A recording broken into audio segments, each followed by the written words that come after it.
Into la eshaya abantu kakhulu ukuthi uma ngabe uNkulunkulu sebekuyena bayicomparisha. I've seen most of abantu emasontweni competing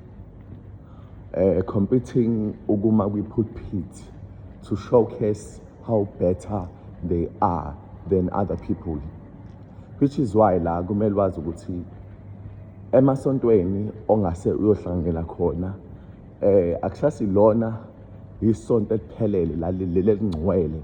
Isonto eliphelele lengcwele lisezulwini, but la isonto uJesu kodwa-ke naye aliconsider njengomakoti, ahlambulula ngegazi lakhe, athanda ukuthi one day likwazi ukuthi onke amabibi asuke njengoba esezamile ukuthi alifele laba beza kuye aba-purify.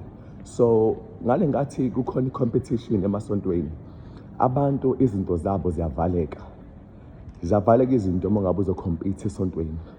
Just imagine uNkulunkulu uma ubona lo moya we-competition akathokozi.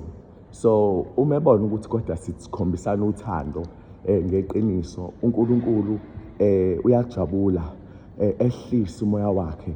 Yakhumbula ngale nkathi aba-apostoli bekhombisana uthando ukuthi bababa izindlu zabo, amagceke abo, bedayisa iy'ndawo ukuze bona bonke bekwazi ukudla, bebambisane.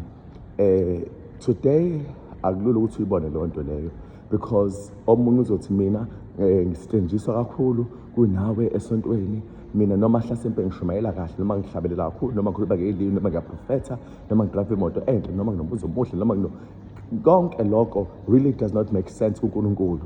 uNkulunkulu into eyenza sense izwi lakhe lela afuna ukuthi liphile kuthini. Uma kodwa thina uNkulunkulu simbukela phansi, uNkulunkulu ngeke akwazi ukuthi ayikhombise kuhle kuthina, kodwa uma sihlala entandweni yakhe uNkulunkulu uzokwazi ukuthi asisize. Ukuhlala entandweni kaNkulunkulu phela ukuthi umfuze uNkulunkulu ngey'ndlela zonke. uNkulunkulu uma ekwakha lokho kuwena akwenzeki on the same day. It's more like disciplining your human nature ukuze ithi yield or inikele kuJesu. uNkulunkulu-ke uyafuna ukuthi thina siyinikele kuyena ngeqiniso. Uma sinikela uNkulunkulu ngeqiniso sizokwazi ukuma, kodwa uma sikhohlisa noma sifarisa ngeke sikwazi ukuma, solimala kakhulu. uNkulunkulu njengoba uNkulunkulu, ingoba akazi wabakhona omunye uNkulunkulu emva kwakhe, futhi ayikho omunye uNkulunkulu oyovuka ngaphambi kwakhe. uNkulunkulu omile yilo esimaziyo.